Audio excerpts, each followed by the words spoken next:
Thank you so much for coming to Infusion's production of GHOSTBOX by Randall Colburn. My name is Jamie Bragg. I'm actually dramaturg on the show, and I'm a company member with Infusion Theater. So thank you so much for staying for the talkback session. The show obviously provides a lot to talk about and a lot to unpack. So I would love to begin. Well, the actors are going to be joining us shortly, and we'll have them introduce themselves when they get out here. But yeah, I guess I'd just like to start it off by opening it up to the audience. If anybody has any comments or questions or concerns or things that they'd like to throw out there, just general reactions to the piece. Was there anything in particular that struck you of the, let's say, the plot, which isn't the easiest to necessarily untwist? It's a little abstract and a little bit.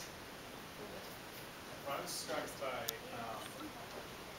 sort of how, like, the struggle for self-forgiveness, you know, struck by that and wondering if that gets easier with time or harder with time.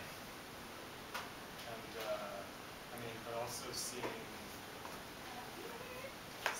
the difference between him, where I mean, from what I understand, his background is somewhat, you know, he feels he's done some bad, and he can't forgive himself for that. But with her, it seems, you know,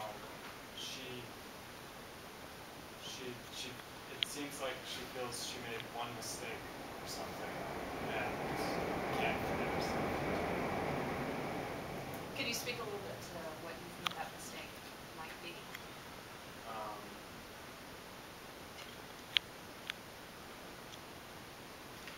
Or, yeah, if that's something you kind of puzzled over. Not yet. Yeah. That's my answer. I think that, I don't know, I think that's kind of apt though, because I think, I don't know, it's like sometimes I go through life feeling like I've made some great mistake and I don't know what it is. And I think that's what I write about, is trying to figure out what that mistake was. Articulating and working through. Yeah. Yeah. The depths of despair. Just kidding.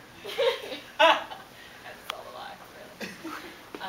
Yeah, so other thoughts in terms of self-forgiveness? Yeah? Well, I have a question. How did you decide how much to show on video versus what was live action? And were you concerned about either one competing with each other?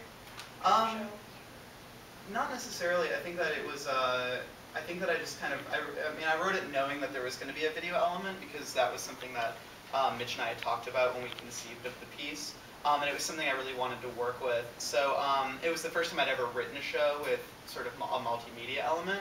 I actually usually work on like a really small scale sort of, like the way that I write is generally, it could be performed with a few cubes and, you know, nothing else. And that's kind of, I enjoy that. So incorporating the whole video and everything was a challenge for me, but something that I think, I don't know, something that I don't know, it's like, I feel like it was really successful, and I think it, so yeah, it's like in terms of how much planning there was going into it, it was really just whatever felt organic, and I wanted to kind of feel like it was structured into 3 acts, and so I kind of let the video sort of, you know, be the almost intermissions between the acts. And so that was kind of one way that I was looking at it, and then I just kind of wanted the video to, during the actual moments, to sort of heighten in whatever way that it could, the same way that music can heighten a moment, or, you know, or just a sound cue or anything. So, hey guys. Hi. Speaking of a bit of a break in action, we have here 2 of our 3 actors in the fabulous GHOSTBOX. If you guys could just introduce yourselves for the crowd. Yeah, my name is Kevin Crispin. Oh, Victoria Goodwin. Like, What's my line? Excellent. We were just talking a little bit about the structure of GHOSTBOX. Waving to the camera. There's no camera. So actually, Randall, if you could speak a little bit more to the idea of the 3 acts in such a short piece. How did you decide on how you were going to structure the story? Good question. I think I wanted it, the first part, to be about her and about sort of her entrance into this world, and I wanted it to be sort of disorienting, but at the same time very humanizing. And so I think that what I was most concerned with in that part was really kind of letting her talk a little bit and kind of exploring her psyche a little bit and kind of letting the audience meet her in sort of a really abstract way. And then Act 2 for me was kind of the entrance of him into the live action, and getting a sense of, you know, what happened to him and what happened between them. And so Act 2 for me was kind of like filling in the gaps of their relationship, and then Act 3 for me was their encounter and what that means in this space. So yeah, cool.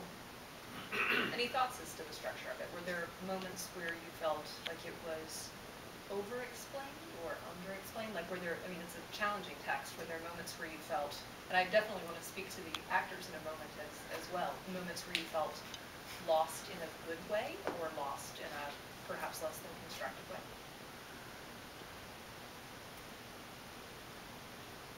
I was a little confused when I think it was the first time sorry, what's your name? Kevin. Kevin, when he comes out, is basically he's just repeating what he's heard over the radio. Maybe I'm just slow, but did that simplify anything? Was it just him trying to remember back to who he was before he committed suicide? Gotcha. Just to clarify, there were a couple of moments in the show. How about she slowly turned around and when I'm repeating what the video says? Yes, Okay. yes, I'm sorry. am I taking that one? If you'd like. Heyo. I think that it was I think that a lot of the play is about memory and about recalling certain things, and I think that's why the video is looks the way that it does. That it looks kind of looks kind of like, you know, antique-y in sort of a way, which was really sort of something I was shooting for. And the so costume and set design also yeah. are meant to be timeless. Yeah, and so I think that in a moment like that, you have somebody who is kind of, you know, trying to recall that moment, and especially with having the child there with him, it's like he's recreating that conversation that he initially had over the radio. So